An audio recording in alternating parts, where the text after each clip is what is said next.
nuko mbona indi nyamaswa izamuka iva mu butaka. Iyo yari ifite amahembe abiri nk'ay'umwana w'intama, ivuga nk'ikiyoka. Itegekesha ububasha bwose bwa nyamaswa ya mbere mu maso yayo, ihata isi n'abayirimo ngo baramye ya nyamaswa ya mbere yakize uruguma rwayishe. Inyamaswa yakize uruguma rwica, nyuma rukaza gukira amahanga yose akayiruka inyuma yitangarira. Ni ya nyamaswa isa n'ingwe, niyo yahaye ububasha umwana w'intama w'amahembe abiri, akaba ari we witeguye guhatira isi yose kuramya ya nyamaswa n'igishushanyo cyayo. Mbese ujye uzirikana ko Amerika yatuwe n'abakirisitu bari bahunze akarengane bazira kubahiriza amategeko y'Imana. Ubu noneho ntabwo ariko bikimeze. Ahari ubuhungiro bw'abashaka kumenya ukuri, ubu hahindutse icumbi ryigisha ibinyoma, kandi bakaba bashaka kubihatira isi yose ngikore nkabo. Ubu papa buravuga ngo abitandukanya bagomba guhanwa, kugira ngo bwubake idini rigenda uko bwishakiye. Reba uburyo afashe uwo mwambaro, arabwira isi yose ngo iwambare, bihurize hamwe, kandi urabona ko rifite ibendera rya Amerika.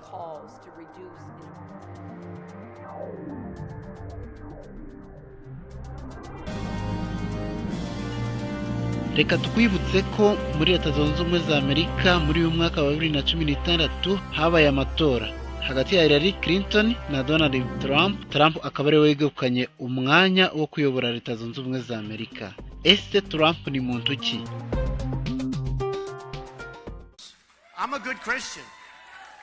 Ndi umukristo mwiza kandi mbana na bose bavuga ubutumwa bwiza.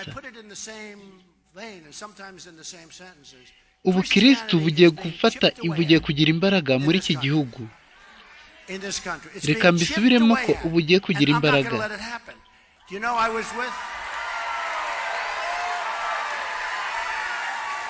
Nkunda guhura n'abapasiteri benshi, bakambaza ibibazo bitandukanye. Bambaza bati ufite abakristo bangana iki muri iki gihugu? Hari abakeka 250,000, abandi bagakeka 260. Ariko reka mbabwire ko dufite umubare urenga uw'abagore n'abagabo twibwira. Icyangombwa nuko twese twakorera hamwe. Amerika ni igihugu cy'abaturage bafite imbaraga. Ese Donald Trump avuga iki ku bayisilamu?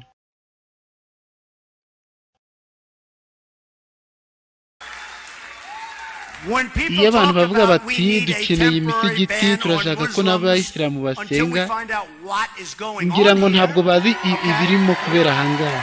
Hano icyo turi kuvuga ni ubukristo. Niba turi kuvuga ubukristo ni ubukristo, nta bindi bintu turi kugenekerezamo.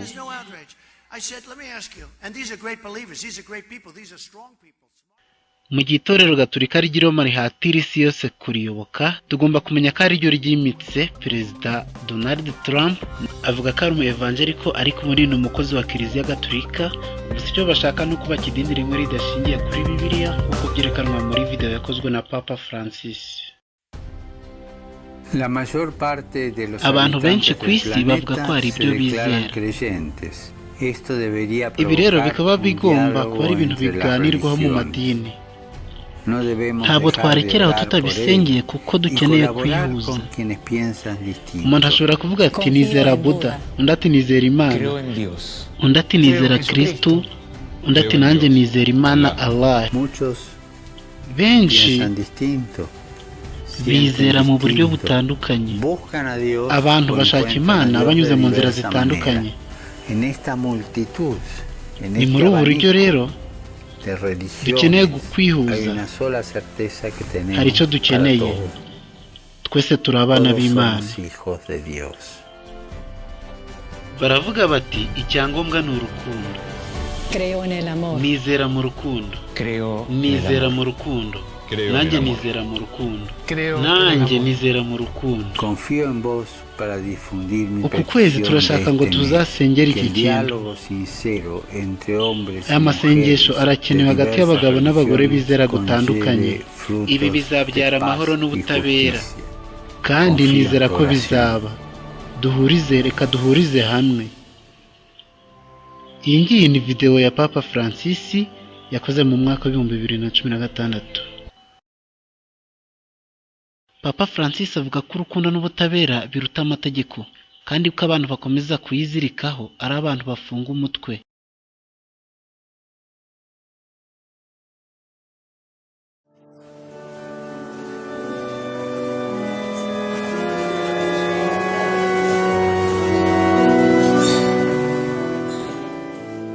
Francis has lamented the case of Christians who are so attached to the laws that they neglect the concepts of love and justice. His words came on Friday during his homily at the morning mass in Casa Santa Marta. Ibi bikaba byabereye muri misa yabereye mu nyubako ya Santa Marta. Vivere attaccati alla legge. Taking his cue from the gospel of the day, where Jesus asked the Pharisees whether it was lawful to heal a sick person on the Sabbath, the Pope reflected on how love and justice are the path to Christ, rather than an excessive attachment to the laws. Gukorera mu rukundo n'ubutabera ari byo byonyine byageza umuntu kuri Kristo kuruta ko yakwizirika ku mategeko. He recalled how Jesus described the Pharisees as hypocrites for criticizing him behind his back after he healed a sick man on the Sabbath. The Pope said, this way of living, attached to the laws, distance them from love and from justice. Pope Francis said they were closed-minded men who knew the letter of the law, but who were always closing the door to love and to salvation.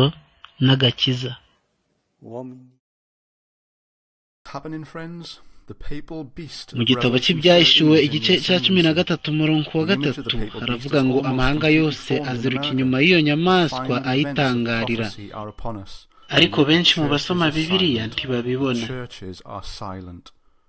Abaprotestanti gito bemeye kwitwa abanyagatolika ku mugaragaro nyuma yo kwakira Tony Palma, intumwa ya Papa ivuye i Roma. Mukurikira amagambo ye. Ni gute mugomba kwitwa Abahakanye kandi muri mu torero? Reka mbabwire nanone muri abanyagatolika. Twarahindutse. Kwitwa igihuriweho na benshi nta kibazo bitwaye. Nta mpamvu yo kongera guhakana mu torero.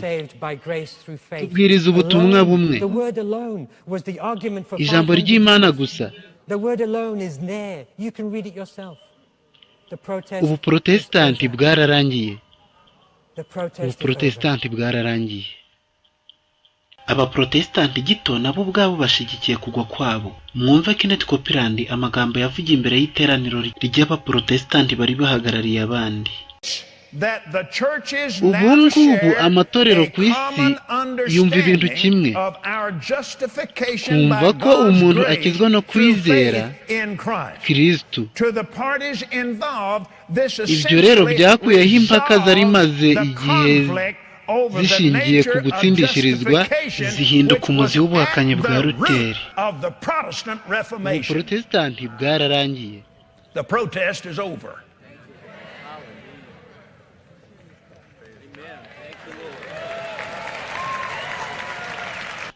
Donald Trump yarahiriye guhuza idini na leta. Arashaka ko amadini yose aba rimwe kandi agakorana na leta. Abaprotestanti gito nanone biyemeje kuzajya baha Trump ibitekerezo kuko Kenneth Copeland ubwo abyivugira. Reka turebe icyo Kenneth Copeland avuga kuhagarariye abaprotestanti. Hano arabazwa ku byerekeranya n'icyo Papa avuga cyo guteza imbere ubukristo. Twibuke ko Kenneth Copeland yandikira Perezida wa Amerika akanamuha ibyifuzo ku bijyanye n'iki kintu cyo guteza imbere ubukristo. Kenneth Copeland icyo avuga ni iki ngiki. Aravuga ati ibyo ni ibintu byankoze ku mutima. Niba Imana hari ikintu iba yambwiye mba ngomba kukivuga kandi sinshidikanya. Niba Uwiteka mvugiyemo cyangwa se avugiye muri David, simba ngomba gushidikanya, mba ngomba kubivuga kandi nkabikora vuba. Nyuma y'uko bigaragaye ko Kenneth Copeland ashigikiye Trump, avuga ko umuntu utazatora azitwa ikizira. Ushobora kumva ko gutora ntacyo bivuze ukavuga uti ntacyo bimbwiye. Ugomba kubifata nk'ikintu gikomeye. Utazahanwa n'Imana nudatora.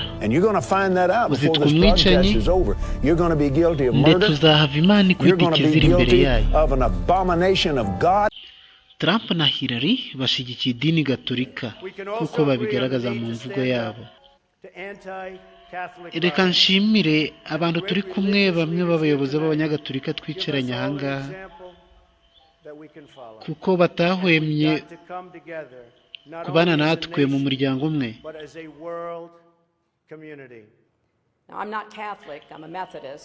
Ntabwo ndi umunyagatolika, ntabwo ndi umumetodiste,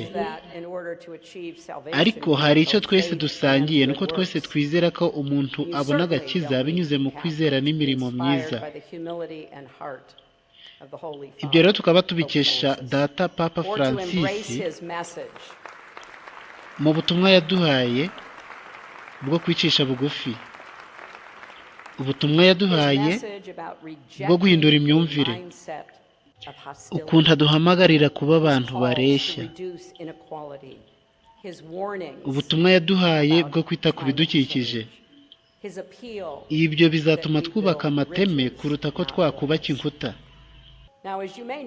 Reka nshimire mugenzi wanjye uri hano, yize mu ishuri ry'abajesuite, kandi iby'abajesuite nabivuzeho ngira ngo ni ibintu by'ingenzi, kandi uko barushaho gukura niko birushaho kugenda neza.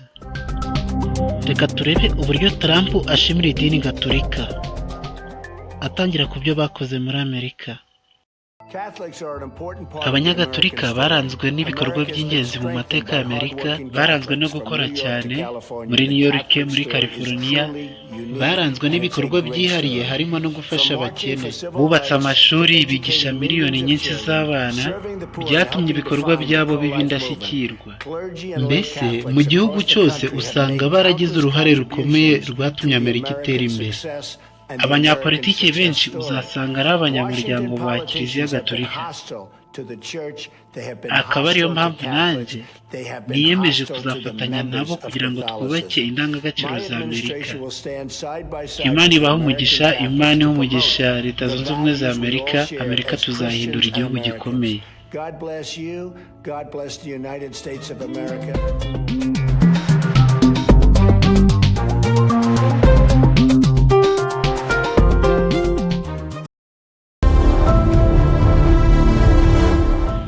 Mu gihe Donald Trump avuga ati ndashaka kugarura ububasha idini, yatoranyije abanyamuryango 34 b'idini gatolika ngo baba abajyanama be. Reka tube turetse akanya nawe ubanze ubyibazeho. Uku niko Amerika yeguriwe Kiliziya Gatolika y'i Roma. Mbese iyoborwa nande? Ubu ngubu yeguriwe ubupapa. Mukanguke mwebwe babandi bazarenganirizwa gukiranuka. Abo ni babandi bitondera amategeko y'Imana. Reka turebe icyo Rick Warren avuga ku madini. Mwibuke ko yavuga ko ari umuprotestanti ariko akorana na Kiliziya Gatolika y'i Roma.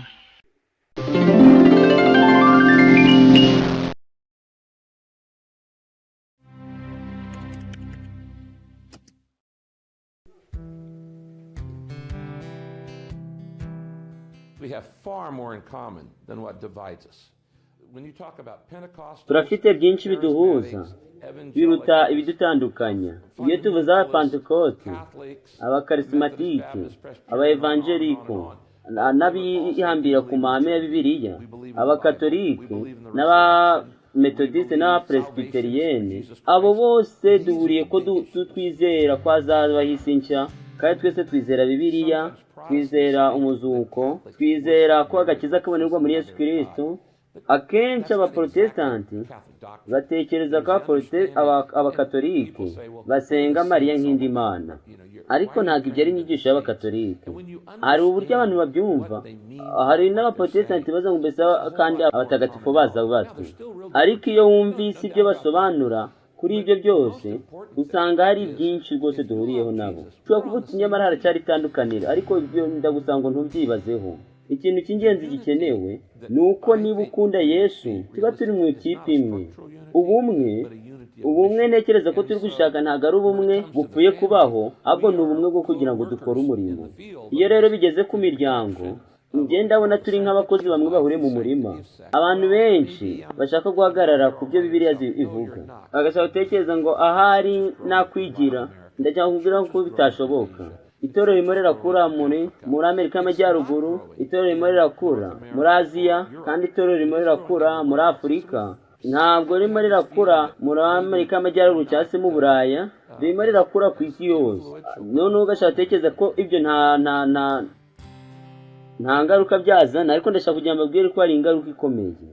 Ubutumwa Papa Francis yahaye abiyitirira Yohana 17 avuga ko kwitandukanya ari uruguma. Bavandimwe bashiki banje, kwitandukanya ni uruguma mu mubiri w'itoro rya Kristo, kandi ndashaka ko urwo ruguma rutaguma rufunguye. Aya magambo yayavuze henshi mu nama za Kongere y'Amerika kimwe n'ahandi hatandukanye. Papa aravuga ati kwitandukanya ni uruguma rwababaje bene data n'abashiki bacu. Ibi ni nabyo Trump avuga ati iki ni igihe cya Amerika gisa n'uruguma. Nibyo Papa akomeza avuga ati izi ngoma zifunguye ziterwa no kwishyira hejuru no kwitandukanya, which would divide it into these two camps.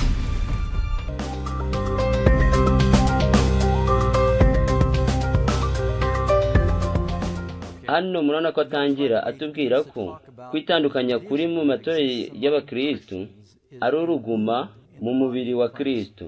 Ndashaka nanjye kugira ngo mbabwire ko koko kwitandukanya kuri madini ari uruguma.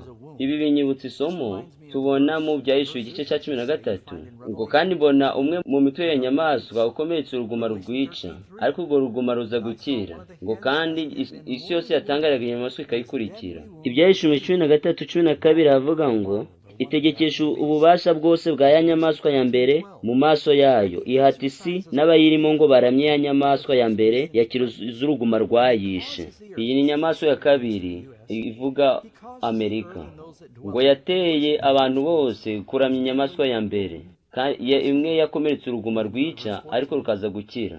Kandi kadukomeze no ku murongo wa 14, iyo besha bari mu isi ibyo bimenyetso yahawe gukorera imbere ya nyamaswa, ibabwira kurema igishushanyo cya nyamaswa yakomerekeshejwe inkota ikabaho. Hano rero arimo aravuga iby'urwo ruguma, ntabwo apfe kubivuga. Kubona umuyobozi w'itorero Gatolika umupapa w'umujesuite bwira abaevangeliko ndetse n'abakatolika bo muri Amerika y'Amajyaruguru kwihuza, kandi avuga ko uku kwitandukanya kuri mu matorero yacu ko ari uruguma mu mubiri w'itorero rya Kristo, kandi ngo rugomba gukira. Kandi Bibiliya yo itubwira ko uruguma rwatewe n'inkota, kandi Bibiliya isobanura neza mu Efeso igice cya 6 ko iyi nkota ari ijambo ry'Imana. Kandi Bibiliya nanone itubwira mu Baheburayo igice cya 4 ko ijambo ry'Imana rikomeye ndetse rikaba ricyaye nk'inkota ya mujyi abiri, kandi iyo nkota ikaba itandukanye. Kandi Yesu nawe yavuze ko atazanye amahoro ahubwo yazanye inkota. Ubutumwa bwa Yesu bwagombaga rimwe na rimwe kuzana kwitandukanya, kandi ibyo byabaye. Trump yanzura avuga ko Ubuprotestanti cyangwa se ubuhakanyi bwarangiye. Reka mbabwire ko ubu nta guhakana kuzongera kubaho, ntabwo tugiwe n'ingorane zitewe n'ubuhakanyi. Ndongera ndabibabwiye ko izo ngaruka tutazahura nazo. Umugambi wabo ni umwe. Gereranya amagambo ya Obama n'amagambo ya Papa Francis. Mu gihe hari abantu baba bashaka kwitandukanya bishingiye ku madini cyangwa udushami tw'amadini twitandukanye, mugomba kumenya ko hari ikihame rivuga twese turi abana b'Imana, twavutse kimwe, twese dufite agaciro kangana, twese turi abana b'Imana. Aya magambo na Papa yarayakoresheje. Abashigikiye icyaha cyo kwitandukanya bagomba kubihanirwa, kandi ibyo Abanyamerika mwese mugomba kubimenya. Mu gihe intego ya Amerika igezweho yo guhuza idini na leta, ubundi byarateguwe. Aha ngaha muribuka ko ari muri Koreya y'Epfo bari mu gusinya amasezerano y'amahoro ngo babe umwe bakorere hamwe. reka nkubwire ko igihe bazabavuga bati ni amahoro nibwo uwo munsi uzabatungura. Kuki bise bitungura umugore? Mu by'ukuri bo baribwira ko bubaka amahoro. Urabona nta kibazo bafite.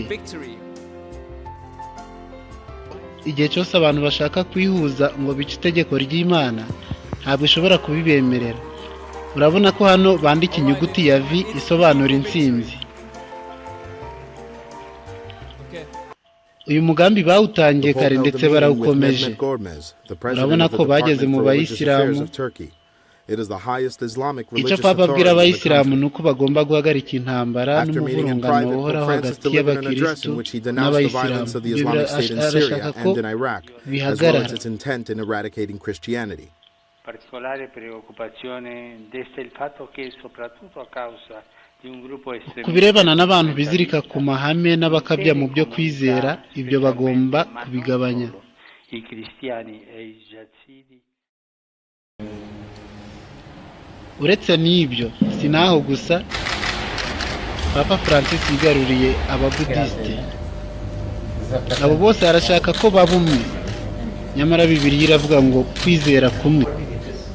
Ariko Papa we arashaka gufata izo mana zose ngo azihindure imwe. Mu by'ukuri hari icyo yifuza kugeraho kandi yakigezeho. Ni itorero ryitwa Babuloni, idini rivanga ukuri n'ibinyoma. Uretse n'amadini, Roma yigaruriye isi yose. Aba ngaba ni abayobozi ba Google, sosiyete ishinzwe guhuza abantu kuri interineti bahana amakuru n'ubundi buryo bwinshi bwo kwandika no gusoma inyandiko nyinshi hakoreshejwe interineti. Nagira ngo nkoreke kangaha bamuhaye igitabo,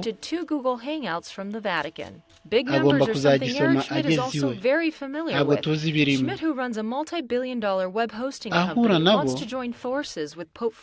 yafunguye umurongo wa Twitter. Miliyoni z'abantu benshi ku isi bahita bamukurikira mu gihe cy'amasaha make cyane. Uyu muyobozi wa Google yamuhaye izina ry'umukobwa we witwa Zelida ngo Papa ajye amwandikira muha inama.